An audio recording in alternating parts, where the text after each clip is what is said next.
being able to correctly use less common lexical items is part of scoring higher in your criterion lexical resource. So the unnecessary words that make one sentence unnecessarily long. Because your language in speaking is not exactly the same language in writing.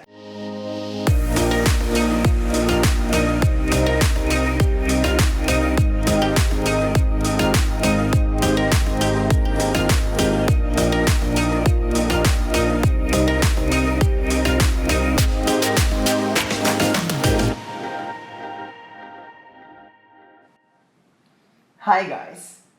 After 1 month on YouTube now, we have more than 2,000 subscribers, more than 20,000 views, and more than 100,000 minutes watched. So, we asked our reviewees, what is it that they want us to do on YouTube? And someone suggested, sir, why don't you correct a writing task so that people would know what the common mistakes are? And that's exactly what we're going to do now. So, Sir Pheelyp and I will evaluate this output that was submitted by our reviewee. We're going to check for grammar, vocab, and so on, so that our audience would know how we do it the 9.09er way. Okay? So, IELTS Writing Task 2, Essay Writing. Sir Pheelyp, would you do the honor of reading the task description? The task description reads, many countries have now banned smoking in public places. Some people feel that government should ban smoking entirely. To what extent do you agree or disagree with this statement? Okay, that is a very common type of question in IELTS Writing Task 2, agree or disagree. So, we'll begin with the introduction. I agree that many countries should ban smoking in public places, but I disagree that government should ban smoking entirely. In this essay, I will discuss the reasons why. Okay? So, Sir Pheelyp first, before I share with you my insights. The first thing that comes to mind is that you do not announce what it is that you're going to do. In this essay, I will discuss the reasons why. A direct statement is much better. How about you? What do you say? So, a common mistake in writing task 2. People agree or disagree with both statements. When in fact, the first statement is always a statement of fact. It's an admitted matter. So you're not supposed to agree or disagree with. Many countries have now banned smoking in public places. Because that's the truth. So what is it that you're supposed to agree or disagree with? The statement that is closer to the question, which is, some people feel that government should ban smoking entirely, which means it's totally unnecessary to say that you agree that many countries should ban smoking in public places. Now, that is one error. Another error that I've noticed, the words in the introduction are exactly the same words in the task description, and that is a big no-no in IELTS. You will be penalized if you just copy the words. So, the words in the task description must not be exactly the same as the words in the introduction. Okay? Now, another error here for the introduction, it's not I will discuss with the ED. Why? Because will is always followed by the simple form of the word. So it's I will discuss, but as Sir Pheelyp mentioned earlier, you do not necessarily say, in this essay, I will discuss. Gosh. That is a big no-no in IELTS writing. Okay? So, let's move on to the body. Okay? The first two sentences perhaps, Sir Pheelyp. Firstly, cigarette smoking is bad for the health. I believed in the saying, prevention is better than cure. Okay, there are quite a lot of errors that we have to tackle. Sir Pheelyp first. As much as possible, you're not supposed to be using these trite prevention is better than cure. It's much better for you to rephrase this because it's your language that has to be at the forefront of your essay and not somebody else's language. So what is the tip there? No to quotes, no to sayings. Yes. So instead of writing prevention is better than cure, think of your own. How you can possibly express that same idea without copying the famous quote and saying. Okay? Any more comments for the first two sentences before we move on? I believed is in past tense. Yeah. So are you suggesting that you no longer believe this? So the tense consistency is something that is critical in any kind of writing, whether writing task 1 or writing task 2. Because if you are time traveling throughout your essay, past and then present and present and past, then not only will your reader be confused, but you tend to be confused as well. Okay, so there are 35 IELTS examiners in the Philippines, and I've met more than 20 of them when I attended their writing workshops. What is it that they've noticed? It's very common for people to use I believe, I agree, I disagree. Nothing's wrong with these words. It's just that they're overused. They're so common. So the challenge is for IELTS candidates to think of other words apart from I believe, I agree, I disagree. Okay? Now, what about firstly? When I attended a writing workshop of one examiner, she encouraged candidates to just use first, second, third. You don't have to put the LYs. Okay? So no to firstly, secondly, thirdly. It's acceptable or preferred to write first, second, third. One more comment. The word bad. The word bad is apparently an English word. But what is the problem with the word bad? According to IELTS examiners, it's as if you're a grade 1 pupil to use words like good, bad, big, small, happy, sad. IELTS examiners need you to think of words that are more specific. So, say for instance, if the examiner asks you in speaking, so, how are you? You're not supposed to say, I'm good. Why good? You're not in grade 1. So, if you're asked, how are you? Oh, you have no idea, but I'm having the time of my life right now. That's better than I'm good. Or, say for instance, if you're asked in speaking, how are you? You're not supposed to say, I feel bad. Why bad? You can do better than that. What are you supposed to say? How are you? Actually, I'm at the lowest point of my life right now as I was diagnosed to be clinically depressed recently. So, IELTS examiners need you to think of language that's not parallel with the language of kindergarten pupils. Okay? So, let's now move on to the next few sentences of this wrong paragraph.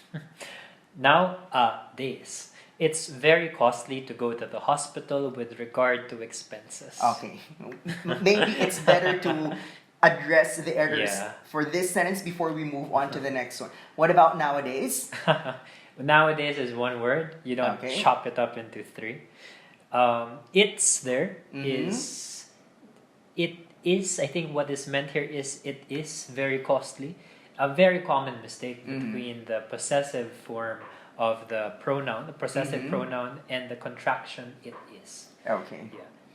And then, with regard, a very common mistake. A lot of people say it's actually supposed to be with regard.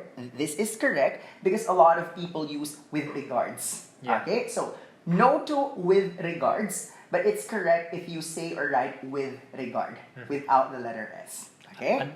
Another funny thing is it's very costly with regard to expenses. Yes. Obviously, it's about the expenses if you're talking about costs. So it's repetitive in that sense. Yes. Okay, now let's move on to the next sentence. When a patient is sick, he or she must spend lots of money for him or her to get well. So it is important for his or her health that smoking should be banned. Oh God. Okay. What's Sir Pheelyp's comment for this sentence? Ridiculous. He, she, him, her, his, her. What is the solution to avoid this? Just use the male pronouns. In English, he or him, his, it's already good for both genders. Of course, political correctness is more popular these days. However, this is extremely awkward if you're gonna do this the entire essay. So just pick he. One suggestion of IELTS examiners, why don't you write everything in the plural form? So, compare. When a patient is sick, he or she must spend lots of money for him or her to get well, so it is important for his or her. Why don't you write it this way? When patients are sick, they must spend lots of money for them to get well, so it is important for them or for their health, blah, blah, blah. So always write in the plural form to avoid the ridiculous he, she, him, her, his, her. Yeah. And then should be banned. It should have been Banned. banned. Okay? Now, let's continue. Like, for example, when I was sick, period, I am very sad, period. Okay. What's your comment for those two sentences? Like, for example, is redundant. Mhm. Pick one. Yeah. You don't put them together. Yes. So you may write like, you may write for example, but please don't write like for example. And then, when I was sick, period, I am very sad. You're not supposed to separate them as well. It's supposed to be in the same paragraph, Mhm. in the same sentence, I'm Mhm. sorry. In addition, this is another instance of time traveling. So when I was sick, so you're talking about the past event, Mhm. and then I am very sad, now you transported yourself to the present. So tense consistency is important. If you want to score high for grammatical range and accuracy, that's one of the 4 criteria. Avoid short, choppy sentences. So don't write, when I was sick, I am very sad. I mean, you're not an elementary to write 4 words in one sentence. You can do better than that. Yes. Okay? So, the last sentence for this paragraph, or no, not the last sentence yet, 2 more sentences. I spent big amount of money. That is why I do not want to go to the hospital anymore. Okay? What's your comment here? Big amount of money, as was mentioned earlier, being able to correctly use less common lexical items is part of scoring higher in your criterion lexical resource. So what would you say is a better word instead of big? Well, the point is, the word big is an English word. Yeah, it's Okay? English. But it's not encouraged by IELTS examiners. So, I spent blank amount of money, perhaps huge amount. Significant, Yeah, considerable. significant. But not the word big. And then, any more. That's considered one word. Okay? Now, let's count how many sentences are in this paragraph. 1, 2, 3, 4, 5, 6, 7, 8. And that's a big no-no. Because IELTS examiners need you to limit one paragraph to a maximum of 4 sentences. Well, this paragraph is not long. It's just that it's filled with short, choppy sentences. That's why the grand total is 8 sentences for this. 1, 2, 3, 4. Three. Huh? 4. 1, 2, 3, 4, 5, 6, 7, 8. I stand corrected because of the sheer number of sentences. Even I had a mistake there. You cannot write 8 sentences in one paragraph. Short and choppy is not the way to go. Yes. Yeah. So let's move on to the next paragraph. Okay. Oh God. So here we go, Sir Pheelyp. In my own personal opinion, the government can ban smoking in public places, but the government have no right to ban smoking entirely. Okay, in my own personal opinion. Wow, how opinionated can you get? I know. So, instead of writing in my own personal opinion, what could be the alternative? In my opinion. Yeah, that's it. You're not supposed to write my own personal. That's redundant. And then, the government can ban smoking in public places, but the government have. Government, singular. Okay? Have, plural. So, this is a typical subject-verb error that Filipinos and, well, IELTS examinees in general commit as a mistake. Subject-verb agreement. And then, have no right to ban smoking entirely. How many times do you notice that the word government and smoking was used? It's in the same sentence, it's repetitive. You should have another way of saying it. For example, pronouns. Yeah. Or you can say the authorities. And then the word entirely appeared several times already. So, IELTS examiners will only allow you to repeat words if and only if you've exhausted all the possible alternatives. But if the word entirely appears in every sentence, like for this paragraph, I get to see the word entirely 3 times already. You're going to get a low grade for vocabulary and lexical resource. Okay? So, let's move on. Persons have rights, so banning it entirely is not good. The government cannot ban it entirely because it's a violation in terms of personal freedom. More errors to correct. Definitely. So, first of all, cannot, is it supposed to be 2 words? that's right. Yeah. Cannot is supposed to be 1 word. And then, there's the word good here. As mentioned earlier, try to avoid good, bad, big, small, happy, sad. Look for something more specific. Okay? What else? Persons of right, so banning it entirely is not good. The government can ban it entirely because it's a violation in terms of personal freedom. When I attended another writing workshop, IELTS examiners don't necessarily suggest in terms of in writing because you sound unsure. So, what's the better way of doing this? The government cannot ban it entirely because it's a violation of personal freedom. You don't have to write in terms of personal freedom. Okay? Let's now move on to the third paragraph. Oh, you have something to say? To add? Oh, yeah, the contraction. Yeah. I-T'-S. No, definitely. It's too informal, especially if you are taking the academic version. Please avoid contraction. Spell it out. It is a violation instead of it. Okay, let's now move on to the third paragraph of the body. To cope up with this problem, the government must adapt a policy for the benefit of each and every one of us due to the fact that the government will do everything to protect the people from getting sick, and it is a fact that no government will ever allow sickness to prevail across mankind. Wow. But we're not laughing at the output of the review. Definitely. It's just that there's so many things going on in that particular sentence. Definitely. Okay? So one by one. To cope up with, that's wrong. So what's the correct version, Sir Pheelyp? To cope with. Okay? No more up. Cope with, not cope up with. And then, the government must adapt. Okay, what's the difference between adapt with the letter A and adopt with the letter O? Letter A means to adjust. So in this case, the government is not going to adjust. In this case, it should have been O. Okay? Must adopt a policy for the benefit. Okay, look at this one.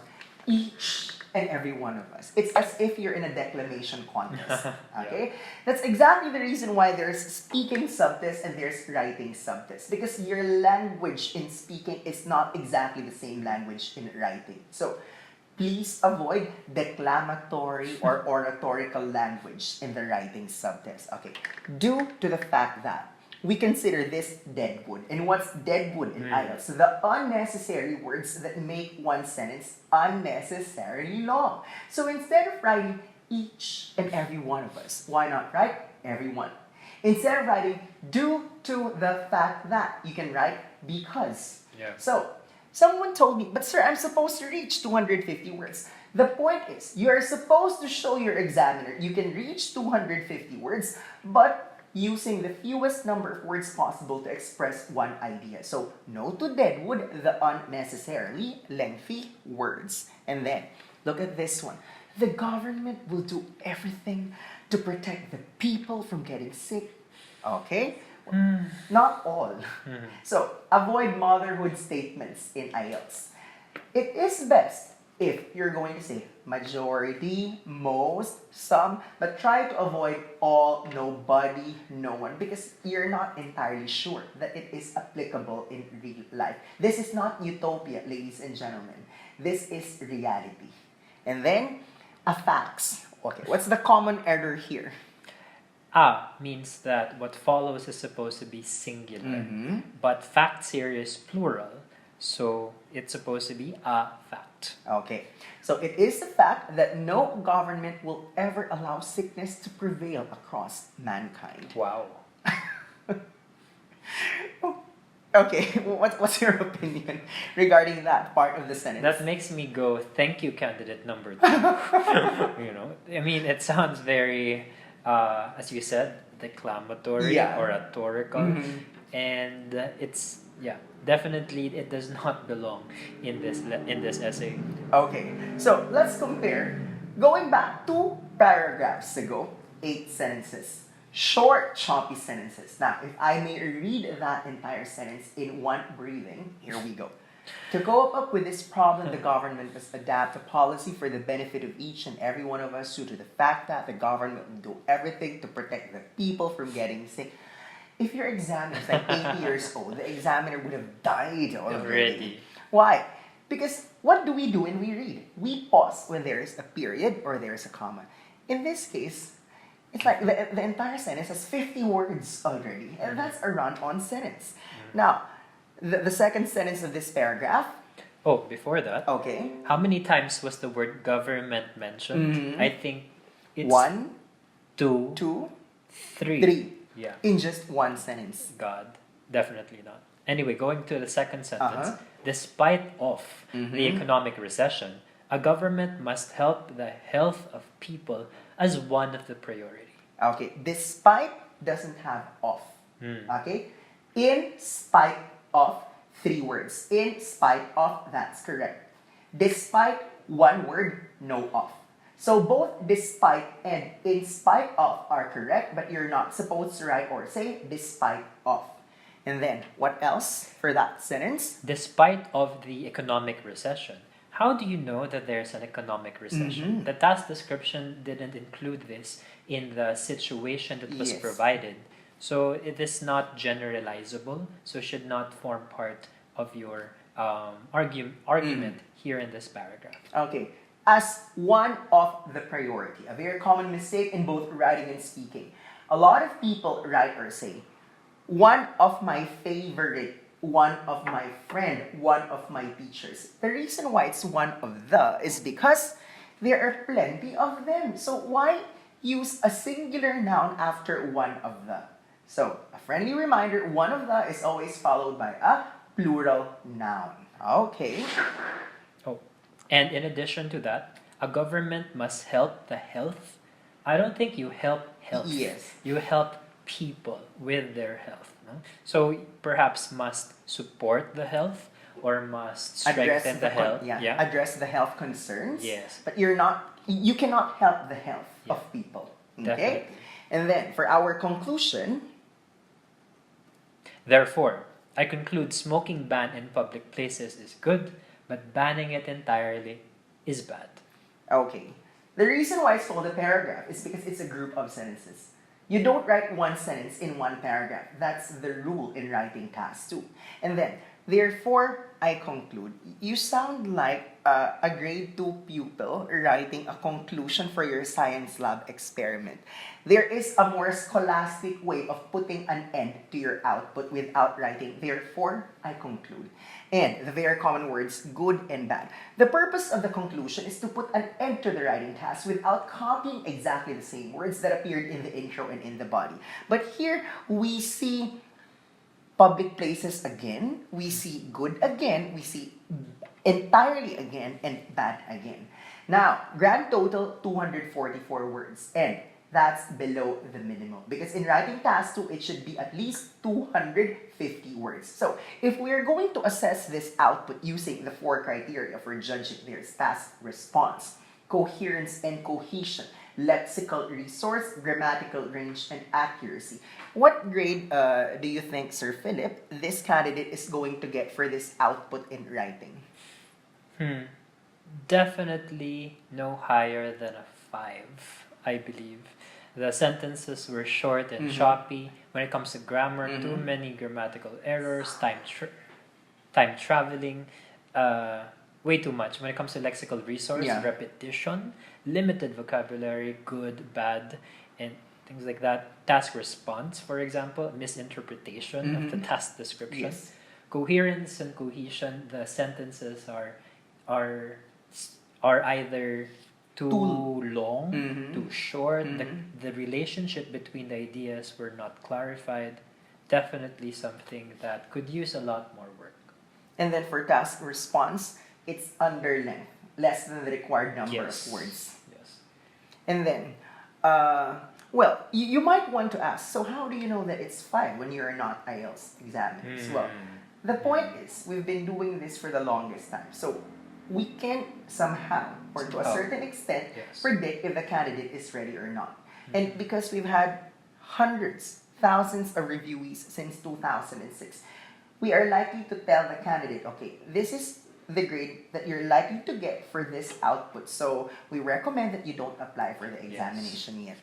We do err on the side of caution. We do not pretend to be qualified examiners, but the experience that we've had over the years of more than a decade of doing this hopefully has some value for you. Yeah, and there are the publicly available band descriptors uploaded in the IELTS website, and this is what we base our assessments on. Mhm. And we do invite you to have coaching with us so that you get to benefit from our long experience in doing this. Like what I've said, there are so many videos on YouTube on how to prepare for the examination. But when you are alone, without anyone telling you what you're supposed to do, what you're not supposed to do, it might be an uphill climb. It's a tall order. So we recommend that you grab preparation courses to help you in your assessment. Yes. So that you would know if you're ready to take the examination or not. So that's the reason why we have 7 IELTS coaches in one day and 3 to 4 OET coaches in one day. On the average, we assess 100 to 110 reviewees for writing and speaking on a daily basis. That's Monday to Saturday, 9 a.m. to 9 p.m. You don't have an excuse that, oh, I run out of slots. Like, hello, we have 100 to 110 coaching slots per day. Yes. So, how qualified are our coaches? I require them to pass the examination before they can work at Niner. So, if you have any questions, if you need assistance for one-on-one coaching, you know our Facebook page, you know our website, or you can also download our app. Thank you, guys.